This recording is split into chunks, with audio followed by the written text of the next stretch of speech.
Hello everyone, I'm here today to do my next video for the Read Around the World project, and this part is Middle East. So for Middle East I'm talking about Syria, Lebanon, Israel, Palestine, Jordan, Iraq, Iran, Saudi Arabia, United Arab Emirates, Oman, Yemen, Qatar, Kuwait and Bahrain. So a lot of countries to go through, so let's just start. The first country is Syria, and I have read two books from Syria. The first one is The Beekeeper of Aleppo by Christi Lefteri. I read this for a booktube prize some years ago, and it's basically about a man that is a beekeeper and his wife and how they left Syria because of the war and all the hardships and everything. And even though the topic is very heavy, the book is written in a very emotional, more into the sensitive part and the sensible part of people, and that made it a little bit superficial in some ways. So even though it was not a bad book, I just didn't think it had any major impact despite the big topics that it's looking at. And then the other one that I read is The Arab of the Future by Riad Sattouf, which is actually a graphic novel, and there is a series of graphic novels. I just read the first one. And this is about the author's biography, autobiography, and he is the son of a French mother and a Syrian father. And so when he was little, they moved back to Syria, and he kind of observes life in Syria as an innocent young child. And it's very interesting, the comments and the things that he sees. And I enjoyed this one. I think I would like to continue. I don't think my library has any of the forward volumes. They just have the first one, but other than that, I think it's quite a cool little thing that you can check out. Then the next country is Lebanon, and for Lebanon I read B is for Beirut by Marjane. And I read this as part of the Invisible Cities a couple of years ago, I think, so I must have a vlog for it, and I will link it down below if I find it. But this is about 4 women living in Beirut. And I think, if I don't remember correctly, they were living in the same apartment building, and you kind of follow their everyday lives as they go. And it was interesting enough, like I didn't want to not read it, but it has been a couple of years and I don't remember much about that book anymore, so it's also not very impactful in the long term. Then for Israel, I have read quite a few books, but I don't have some clear favorites, but there are some that I think it's worth mentioning. So I read Judas by Amos Oz, and I know that he is quite a well-regarded author, and this book was about a scholar that is studying, I think, Jesus and Judas and something related to religion, and it's kind of like his life is starting to mimic what he's researching kind of story. But I think that because I don't have a particular interest in religion and I'm not particularly versed in it either, I was not raised religious, so I don't know anything about Jesus and Judas more than the basics of, like, Jesus is the savior and Judas is like the person that betrayed him. That's all I know. So this didn't have like the impact for me, and I don't think this was that interesting to me, but I'm sure there are other people that will enjoy this one. And then another author that I think it's worth mentioning is David Grossman. So I have read 2 books by him, and he's a fairly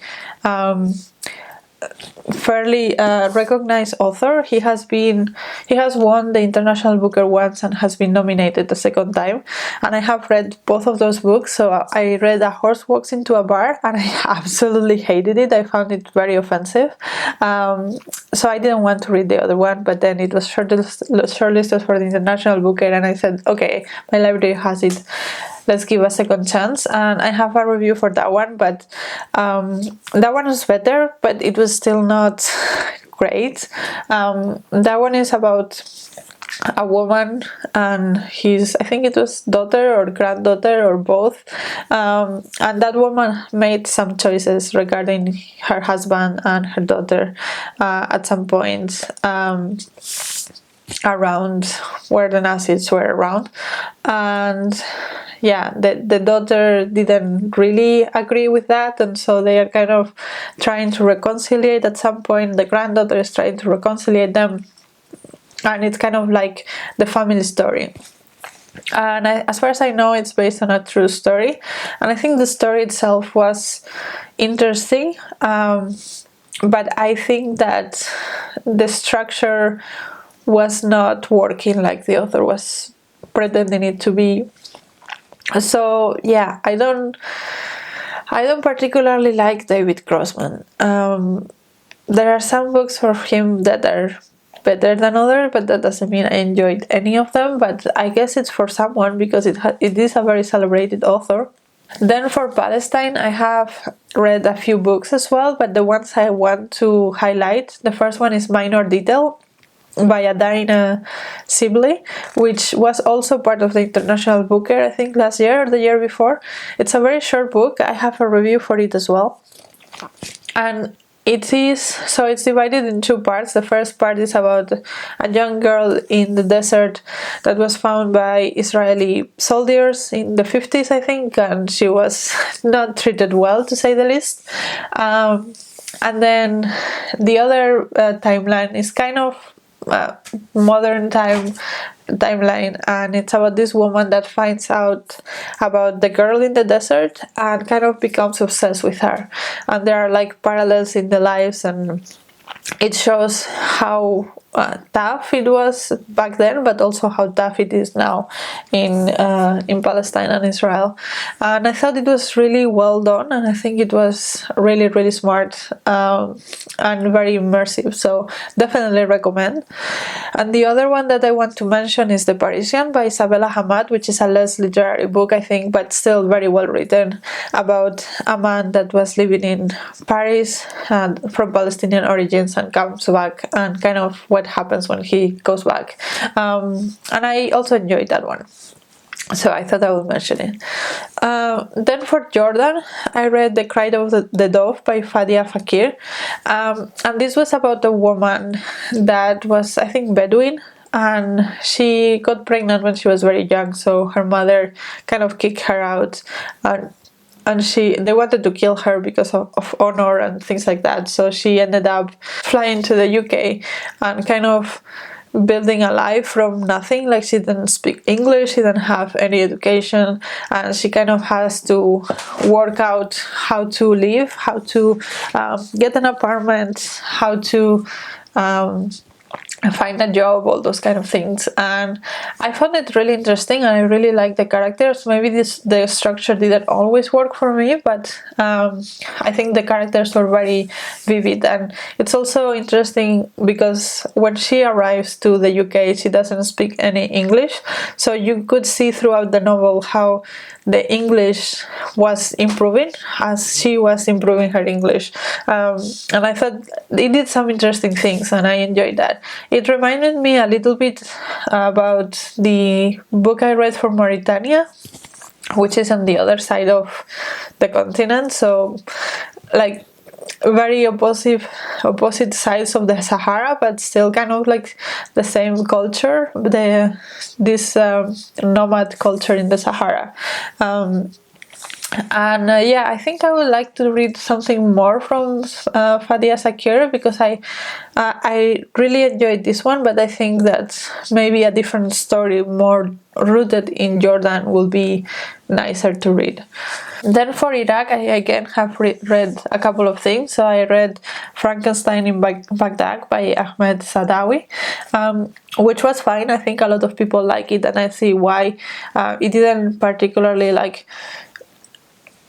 blew my mind, but it was good.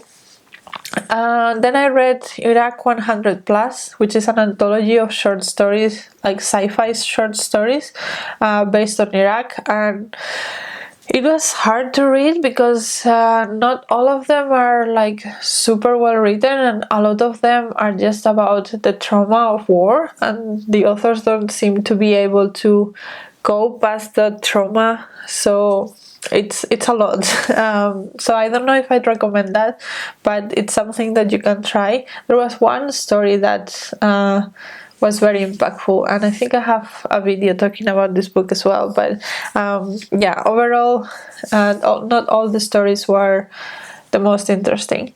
And then the other one I read for Iraq was Two Blankets, Three Sheets by Rodaan Al Galidi, which is a book that was written by an Iraqi that sought refugee status in the Netherlands, and he kind of tells a story about the refugee camp, or the refugee asylum buildings that are here in the Netherlands, and how not good they are, and how the system is really not good, because they can stay there for like 8-10 years doing nothing until their asylum is approved, and it's crazy that they do that.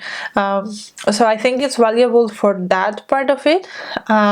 The writing was not good. It was not very good. I know that he has written another book, I guess what happens after he got asylum. But yeah, the writing of this was not great, but the information itself that he has, I think especially living in the Netherlands, it's quite important to know. Then again, for Iran, I have read quite a few books. One that I wholeheartedly recommend is Persepolis by Marjane Satrapi. It's a graphic autobiography of the author going through the Persian Revolution, and then her parents decided that she would be safer in Europe, so she moves to Europe. And it's not the paradise that she wanted to be, and she struggles with her identity, and we see that struggles of being Persian and being European, but being neither, that kind of thing. It was really good. The other one that I absolutely loved was Disoriental by Negar Djavadi, which also deals with kind of similar things. So Negar Djavadi was also in Iran, and then she had to flee with her family to France, and then we can see like France and Europe in general from the outsider perspective, and there is all these things into gender in this book, and all the things about home and what home means and all of that, and it's one of my favorite books, so definitely pick that one up. It's really, really good. Then another one that I just want to mention is The Enlightenment of the Greengage Tree by Shokofeeh Azar. I'm not going to talk about this a lot because I read it a long time ago and I don't remember a lot, but it was kind of like a ghost story. It was very, very literary, and I remember having issues following it, but it was also at the beginning of my journey with literary fiction, so maybe I will get more out of it now. But I know a lot of people love it, so I wanted to mention it. And then the other one I wanted to mention was Iran Awakening by Shirih Ebadi, and this is something that my Iranian friend recommended to me, and it's the memoir biography of Shirih Ebadi, which is an advocate in Iran for women's rights, and she's super, super inspiring and super amazing, and yeah, I think that is worth reading, because it's if you want to feel like you want to do something about the world, that's a good book to read. And then for Saudi Arabia, I have read two books, and they're kind of polar opposites. So the first one is Girls of Riyadh by Riad Sattouf, and this was about kind of like 4 very rich girls in Saudi Arabia, and kind of still which kind of like barriers they have to the life they want to have because of the religion and the societal rules of what they have and cannot wear, and who cannot date, and all of these things. And it's written in emails from someone writing their story. And I think I've said this in several videos, I've talked about this, but it reminded me a lot of Gossip Girl. Like, it will be an email, so it will start with something that the person writing the email wants to say, like, you think this is not real life, but it's real life of my friends, and people are trying to guess which one am I. I'm not gonna tell you, but here's the next part of the story. And then she starts talking about one of these 4 friends and, I don't know, her troubles with men or something. So that's kind of what the book was about, and I thought it was good. I think it was very enjoyable, and there was an introduction, like a prologue of this book by the author, explaining that unfortunately there are some things and some play words that cannot be translated, so I'm sure it's much more interesting in the Arabic original. I unfortunately cannot read Arabic, so I had to read the translation, but that part, like that prologue thing, did read like slam poetry. So I can imagine the emails didn't let themselves to that kind of style, but I can imagine that she's a very good writer, and there is indeed a lot of things to take away from this in the original language. And then the other book I read was Goat Days by Benjamin, which is about a Malayalam immigrant that kind of gets kidnapped into herding goats in the middle of the desert, and he's basically treated like a slave until he manages to escape, basically. He's a little bit childish and innocent, which I think it's part of the character, and I think it's written like that because the character was like that, but it did feel a little bit immature reading it.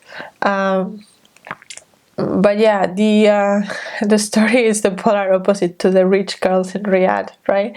But yeah, I think it was interesting. Especially with the first book, I was looking a lot about where each town was and what Saudi Arabia's cities look like and stuff like that. So it was interesting exploration to have these 2 books in juxtaposition. The next book is for the United Arab Emirates as Temporary People by Deepak Unnikrishnan, which is again about Malayalam immigrants in the United Arab Emirates, a lot of them working in construction sites. And it's a little bit on the same vein as Goat Days. I think there were a few books here. There was, like, especially in this part of the Gulf, I noticed that in this part of the Gulf especially, most of the stories that I read were either about women trying to subvert the societal rules for them, or about immigrants, especially from Malayalam descent, coming there working in really bad conditions. And this one is the second one. So Temporary People, it's a collection of short stories about kind of like magical realism, a little bit of sci-fi tones, about Malayalams working mostly in construction sites. And it was it was very interesting. I'm not one for short stories, so I would have preferred this to be a novel, but I think the magical realism did add something to the stories. And there were also like some very literary and poetic points. I for some reason I didn't expect this to be so literary, so I think overall it was a really good book. It was maybe not particularly for me because I'm not into short stories, but if you are, I will highly recommend to pick up this one. For Oman, I read Celestial Bodies by Jokha Alharthi, which also has won the International Booker, and this was about a family in Oman, and it's kind of like the different generations. Like we have chapters for different generations and different characters, and we kind of follow their story and also their societal rules, and there is a lot about it that I didn't expect, but also like things that you expect. But for example, like there was a point in which it is highlighted that one of the women in the family was beaten by her husband, and it was like a scandal because that is never supposed to happen, and that's a different image than what I have from a man. So that was interesting to read. But also, in the other side, this family had slaves in the 50s and 60s and 70s, actual slaves, which was very disturbing.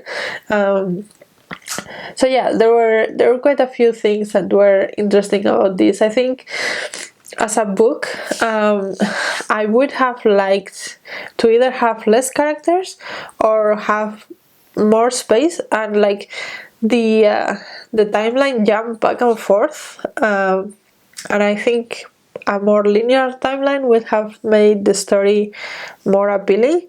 So I think the story had potential, but the way it was written, it was just like too much. It was like 250-page book with like, I don't know, 12-20 characters and jumping timelines, and I think it would have been better to just have a little bit more of a traditional story, because I don't think these elements added that much to the story. So yeah, there were some things that I would have preferred to be different, but overall it was an interesting enough read, and I think I learned from Oman quite a bit. Then for Yemen, I haven't read anything from a Yemeni author, but I had read 2 books from Yemen, like Yemen related, so I just wrote them down. The first one is Salmon Fishing in Yemen by Paul Torday, which I don't remember anything about. I read a really long time ago, and I don't remember a lot about.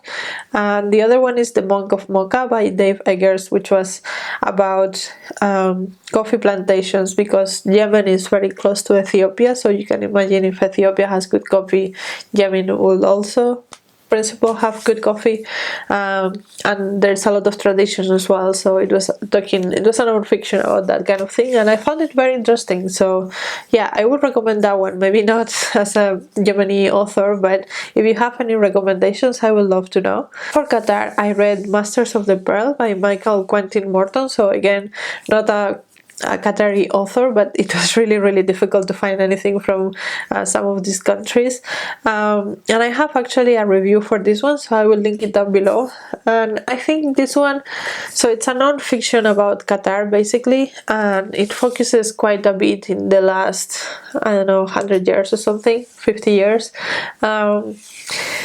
And I did get a lot of information I didn't know about this, which I appreciated, but I don't know if it's any better than any other book that you could have read about Qatar. I didn't find it particularly like mind-blowing, even though there were a lot of things that I didn't know. So yeah. Then for Kuwait, I read The Bamboo Stalk by Saud Al-Sahousi, and this is about a boy who is the son of a Qatari man and the Filipino maid that worked in his house, and he at first married this woman and wanted to have a life with her and take care of his son and all of that, but the societal pressures were too much, so the maid ended up going back to Philippines and take care of the baby there until he was sort of an adult almost, but because he has a Qatari passport, he goes back when he's, I think, 17, and he tries to reconnect with his family and his culture, and how much of a struggle that is, and how close the Qatari culture can be. And again, I was googling a lot of things about Qatar back then, and I found it very interesting. I thought it was a good story. Maybe not the most literary book I have ever read, but very interesting story, and I learned a lot about the Qatari culture that I didn't know about, so I was happy with it. And then the last book I read for Bahrain was Quixote by Ali Al-Saed, and this was really not good. It's really not good.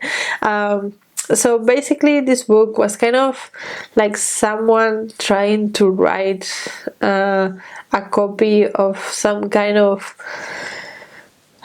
American police procedural or something. The English was not good, the translation was not good, the characters were very flat and very stereotypical. What happens is very stereotypical. It has nothing to do with Bahrain, which, I mean, fair, but yeah, like all the characters had English names and did English, like American things, and they lived in the town of OK, which apparently it's a place, but I don't think the author knew that. I don't know.